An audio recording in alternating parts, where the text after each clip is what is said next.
Hey, what's up? What's up? This is Bethany, aka I see Zenith. What's up, y'all?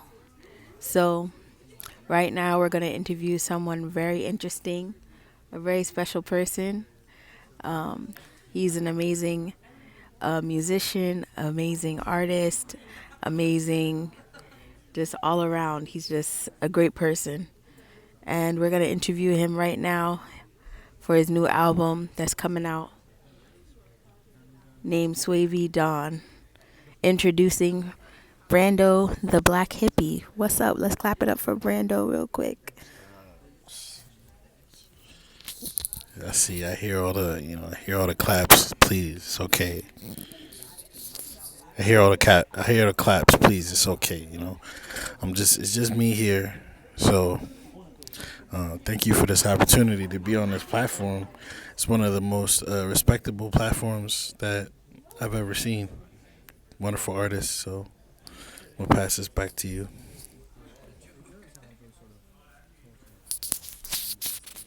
So, first question. You're known as Brando the Black Hippy. What is the transition? Because I heard you have a lot of different names, a lot of different personas, identities, how you identify yourself as an artist. Can you expand on that? So, thank you for asking, by the way, but something I love to expound on. So, as a kid, I've always been fascinated by the use of different words and different names as a way to give yourself a different reality and to give people like a new version of yourself. And every name that I've given myself has come from like some story. So I started off in terms of music as Villa Voyeur, and that meant that I was the village voyeur. I just didn't want to call myself village because I'm still one part.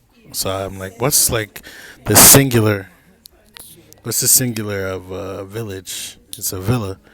And from there, I was like, I wanted to tell people that even though I'm in the community, I'm the one like watching everything. Like I'm just the observer. So that's where Village Voyeur turned into Villa Voyeur, and that became my moniker. And then after that, I put out a lot of music under the pseudonym um, Brando. But in between that, I realized that like there's only been two albums that really gave Brando, and it's the album I dropped before this, which is the self-titled album, which is Brando Black Hippy, and this one right here, which is the Swavy Dawn. So every time I go deeper into my artistry and go deeper into who I am, like I give, I give like a different version of these layers of myself. Not to sound like Shrek, but like as an artist, we just layered. Don't get so we gotta like always recreate ourselves. So I'll go through all the names that I was given. So I started off being called Busy Bee by my siblings. They knew, I used to love rap, and like people don't know, Busy Bee was one of the first like rappers, like in general. And that name was always cool to me, and I used to always love to watch like hip hop on MTV Raps used to come on, so I took that name because like I always thought I was like, yo, Busy Bee. And then when I get to high school, I kept B, but instead of calling myself Busy Bee in high school, I changed it to Nasty because Nasty Nas, Nazir, Nazir Jones, was a big impact on rap. So from Busy Bee to Nas, it's all been rap names. I always give myself rap names. Busy Bee to Nas, so I call myself B Nast, or everybody just calls me Nast. Um, and from there, you leave high school, so nobody's calling you nothing anymore. You're meeting new people, but my mans know me as Nast or Nasty or Be Nasty. When they trying to joke on me, they call me Be Nasty. When it's like oh, we doing some funny shit. It's nasty. Like nasty had me weak. And then what niggas is just using the third person. Hey, yo, where nasty at? So it's like even in that sequence, like there's different ways to call me in my name. So Be Nasty was one of my favorites. I just think during high school I was like the class clown. I'm not gonna get credit for it because we had some funny niggas in my school, but I definitely was like top five, like making niggas laugh. Like so, I'm glad I chose that name because that's a hilarious name. And then finally, yeah, after I left high school, like I started really experimenting with names. Like I called myself Takeoff 20. I called myself Scribba, Boots. You know, Scribba because I was a lost scribe and I wanted to put the B in it, like Scribba, like Scrib brand, but I was like Brandon. And then this is a throwback, but I had a Twitter profile. That's still up, by the way, because I lost that email account and Twitter doesn't like throw away accounts. But in high school, I had a Twitter account, and I called myself the Swavy Dawn. And like, if you look at this Twitter account, like I have messages hitting up random people talking about like why you not in school and using like 2009 lingo. It's just like very bad. But I wanted to repurpose that too. Yeah, like the quote smileys with the parentheses on it, the star, like the star kisses. It was bad, but We were sending kisses too. you know the shorties. You know what I'm saying? I was Mac Mean, Mac Daddy. But but even with that, like the reason I call myself the Swavy Dawn was because I feel like swave is another way to say like you are going with a flow and like not in any like you know in a way to say like you suave but you're also wavy but you're also like a mixture of both. So that's where swavy comes in. And Don, I've always thought my name Brand Don is like so out there. And in my culture in Jamaica, like a Don means like you him, like you the Don, like one Don. Vibes Cartels call himself that. Um, Miadi Don, like there's a lot of like Don like language. So yeah, I hope that was like a good description. No, of course. That was a very good description. I feel like within the envelope of black culture, we always have like nicknames for each other. You know, like Kiki, Pookie, and them, and all those things. My nickname when I was a kid was Boo Boo, or Boo Boo Bethany, which I should not reveal this sensitive information, but I will. But growing up, when I used to like make music with my fam, I was Young B. So, and throughout the years, I've had other names. Like, I was India a day at one point. I had made that persona of myself. And now I am IC Zenith. Shameless plug, IC Zenith on Instagram. But yeah, so I can understand the evolution as an artist and how you went along that journey. And I'm sure that along with those names came with changes in life and changes in like status and so on and so forth. So my next question would be, what is your process like? Because I'm a visual artist, so I always think of things in terms of like, what's the artist process like? What I'm always trying to figure out. Even with musicians, and musical artists, I try to figure out like, what's their thought process, what's their method, is there a method, and how does that method contribute to the point you're trying to make or what you're trying to get across, or emotions or whatever it may be. See, I love that question. And first off, I want to say Young B is hilarious because Young B sounds like the rapper that Eve wanted to be. I love Eve. I love Eve too, but anyway, I wanted to say this is one of my favorite questions because overall, like, I don't consider myself underground. I don't consider myself a trap artist, even though I be trapping, like, not like trapping like selling drugs, but like trapping in the sense of like I'm just always hustling. So I rap over trap beats, but then it's like on the other end of things, there's more to like life than just like being named a rapper. So this is the deep part. When I grew up, one of my favorite songs was, well, as I was growing up, I mean, one of my favorite songs was "Kick Push" by Lupe Fiasco, and that was one of the songs that raised me. You know, like Lupe Fiasco got in a lot of trouble for being a artist that informed people and like made people like smarter, and like something like that is like hugely important in any medium to give somebody something to listen to that informs them is like the highest form of art. And I always wanted to be that, like a representation of knowledge.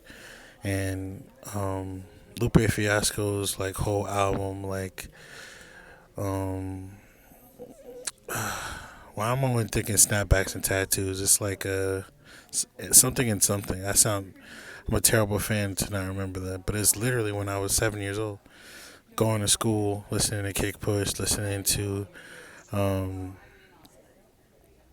his song when he's in so all these like motivational songs.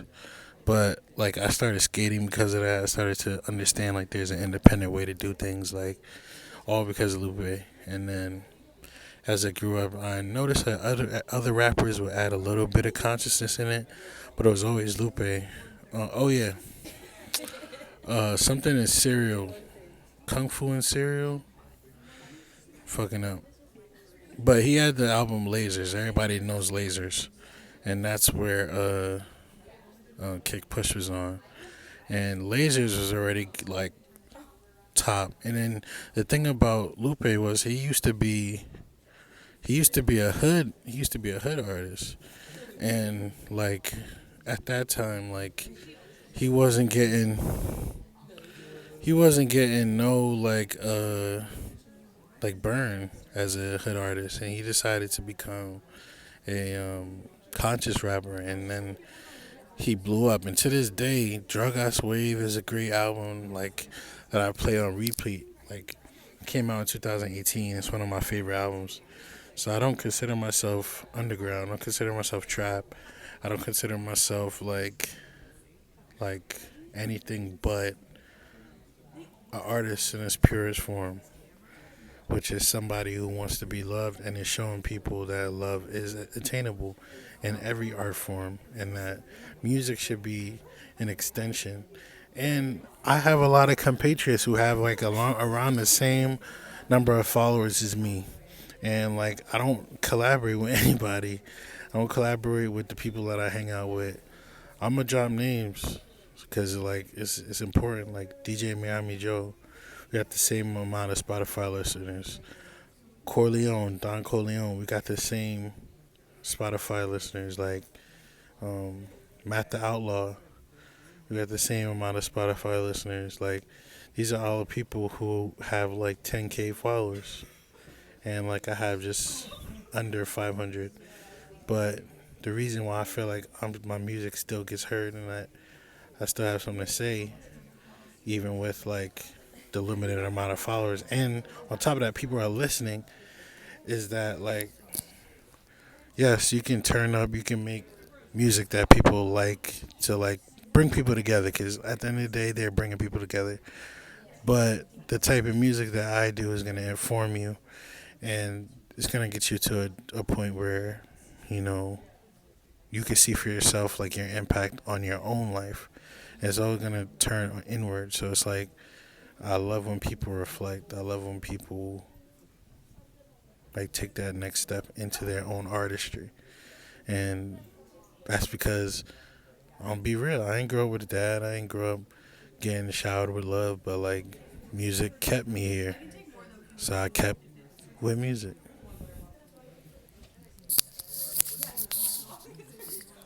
Wow, what a beautiful way to, to reflect on your success. And One more thing. oh, okay, hold on. One more thing. Shout out to Senna. He doesn't have a lot of Spotify listeners like everybody else, but I didn't want to forget Senna. Shout out to Cinna real quick. What's up? Go check out his music or their music. So it's very interesting how you were just talking about, your listeners and how the music kept you. You know what I'm saying? So the music has kept you up until this point, and I'm pretty sure you're going to continue to make some really amazing music. So let's talk about, in terms of like, I don't know if this is like the secret sauce. What's the secret sauce? Like, how do you how do you come up with the concepts? How do you come up with the ideas? Like, is it a reflection of your environment? Is it a reflection of your emotions, how you're feeling? What's the continued motivation? We know the inspiration, people that inspired you, but what's motivating you personally? See, if I start sharing that, people gonna get mad at me. I'm so serious. Okay, you don't have to share. No, it's not. It's not. It's not that I don't want to share it because people are gonna hit me up like you, bitch. But it's like I know personally it's gonna upset people because it's how like because of my style. Hmm. Like I look pretty always put together. I look very relaxed. If that can give you like a sense of what I mean, like I'm never putting myself like out of my comfort zone. If you know what I mean. Hmm. And I've been making music uh, since I was literally 6. Like you met my mom. She put me in music class when I was 6 years old, and I remember my first rap, which I'm gonna rap for y'all. I made it with my best friend Alabanji, and I was either 7 or 8 at the time this was made. Okay, I so think I pretty was 7. exclusive. Yeah. My name is Brandon Daniels, and I come from USA. You better take your pencil before I take your money away. Oh, so sweet. It was 2 lines, but I used to like say it all over it, like say it over and over again, and then sometimes I'll put in a new word like I'll take your money away, and you gotta pay, and like kind of like keep that A like back because A is the first like letter, so seemingly it has to be the first rhyme you make, you know. And then I went to school for journalism. I went to school for English, so my word choice, my phonetics, my lyricism, my linguistic ability. You can see I'm just rattling it off. So I obviously have a grasp of like something, you know. So you touched upon your style in a way. I want to comment on that. You always look fly. Always got it, put together. It's a really interesting hat you got on. It's like very unique. It actually says hip hop on the hat. Okay, hip hop. Okay, we repping hip hop. That's what's up. That's a really nice hat. So, in terms of your sense of style, can you talk about how your sense of style crosses over to your music and how you became like? Because to me, you're like a fashion icon in a way. I'm trying to cop some of that swag. You know what I'm saying? But what do you have to say about that? What is your, because like you walk out the door, you always looking fly. So like, how do you do it, or what do you do, or who are the people you're inspired by? Shout out to women. I'm inspired by women in general. Um, I grew up in a very, let's say, orthodox, foundational, Christian home. So when I was young, I remember like I went to the store with my mom and I was able to pick out a checkered jean jacket and jeans to match. Um, like that looked just like what Clips was wearing in like the 90s. Like I don't know if people are that into hip hop to know how significant that is, but that's like having a Pele Pele coat in 2005. Like that was the first item I was like, I look like a baby, like a baby Pusha T, like a baby Malice. So that was like shout out to my mom because we didn't have a lot of money, but like my mom used to do the same thing every year. She would give me $50 or $100, and I could go to VIM and buy anything that I wanted. And to kids like now, that probably sounds crazy, but that was able to get me through a whole year. And back in the day, like elementary and middle school, I was wearing sneaker. I was wearing uniform rather, but when I got to high school, I really got to like experiment because we had no uniform. So once again, we the summer had started. I left middle school, and my mom gave me this time $75 to start the year, and I was like, oh, I gotta get more money, or I gotta figure it out. So actually, I never told this, but this is another reason why, like in high school, like I was able to kind of like put some shit together.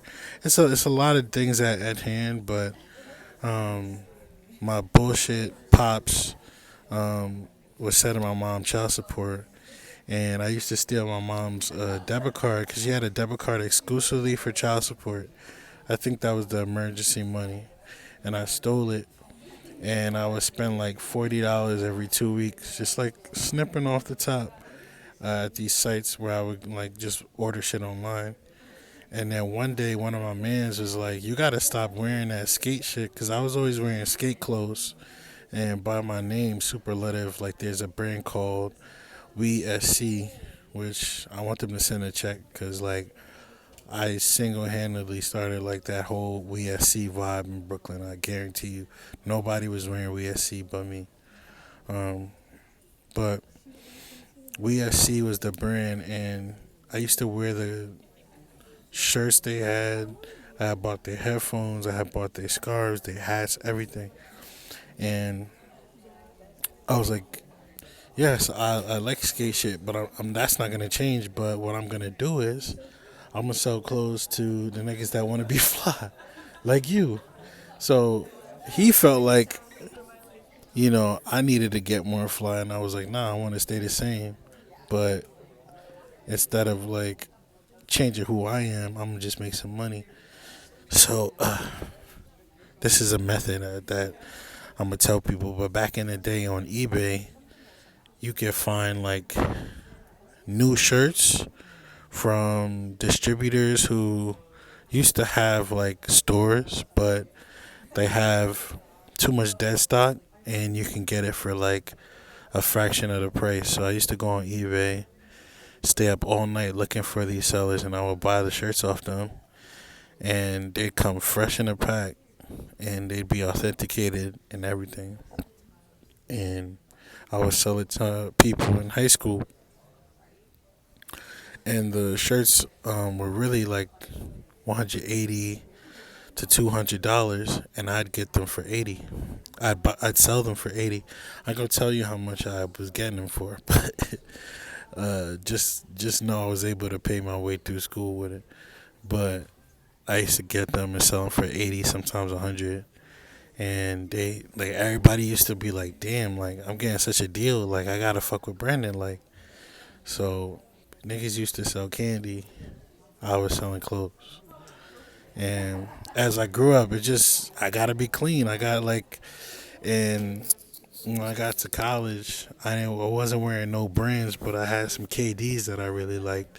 And like people are not gonna understand this because like I went to school in the 20 in like 2013, so all the shoes now you can get them for like $100. Not gonna be crazy, but when you had something that was rare like that, like, all right, so there was these Adidas, but we called them like notebook Adidas because they were black and they had like these red tags that looked like binders were on them, and it was black and white. And if you had those Adidas, like, you was good money. But then everybody couldn't get those, so people started like complaining, and then like I guess Jordan answered, and they dropped these Concords, and everybody was able to get the Concords. But after everybody got Concords, it's like the whole sneaker game changed. Like Concords became like, oh, everybody's flying. There's no like, I don't know how to understand. I can't explain. Like we was wearing like Kobe's with like yeah, the Dragon Kobe's, like Galaxy foam posits, um Rocher runs were like, even at the time that was like the newest thing that you could even get that was rare, and then they flooded the market with those Horachis. Like it just got to a point, like if you had good sneaker, you see how much I could talk about this shit, but it just got to the point where like if you could have like something that everybody wanted, then you became like something. And then I just kept building on it. I just created my own style, created my own swag. Like there's something like I know for a reason I got cool shit because everybody knows like the stores in New York, like when you try to sell shit, they're not gonna take nothing. Even like it don't matter. But like there was like a 3 month stretch this year where I went to a thrift store, and every time I went I got bread back. I was selling Jeremy Scott Adidas. I was selling Supreme. I was selling G Fazos. I was selling, and I'm like, damn, like I kept these sheets clean enough for everybody to want them, and like I'd occasionally get some people who wanted to lowball me, but I'm like, bro, like I'm done with this. Like my style has changed. Like I don't even wear the same shit no more. Like I'm literally done with this like type of like, like fashion, and I'm literally like putting it to rest. And like now people still want it, so I'm like, okay, maybe I'm ahead of the curve with this fashion shit, because like even with WSC I was able to get shit, and that's kind of a peek into my genius. That's why I call myself superlative genius, because it's like I feel like I'm always ahead of the curve, and I never had to scam, I never had to fuck niggas over, I never had to trap, sell drugs, so it's like superlative genius. What a wonderful explanation to the fashion game. We got a little history on our hands now. We got a little bit of experience on what you were talking about. Hold on. I just want to show people the level. This is it. Everything we do is limited. T-shirt. Show you the back.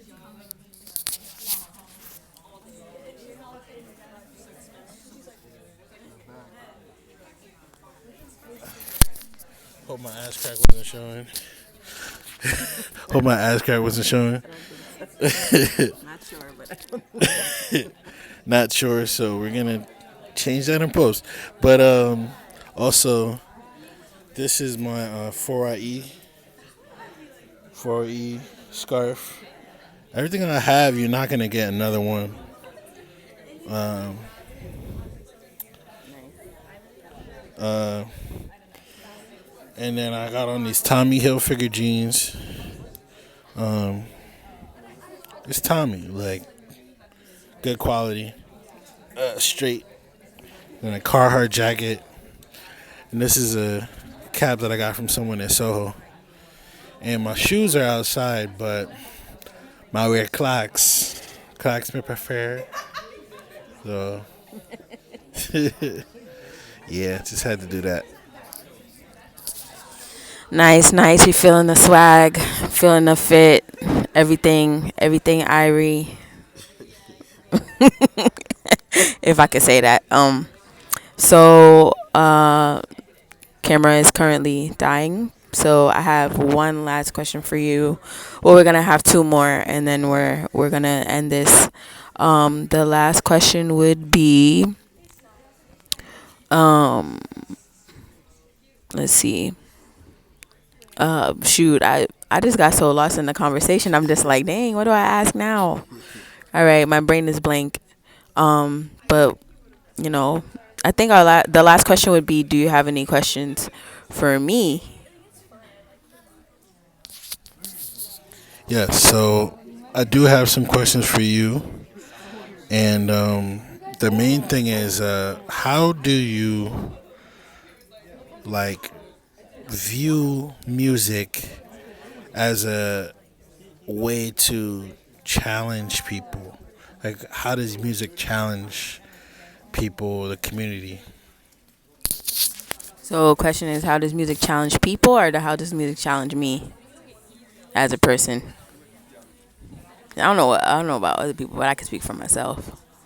How or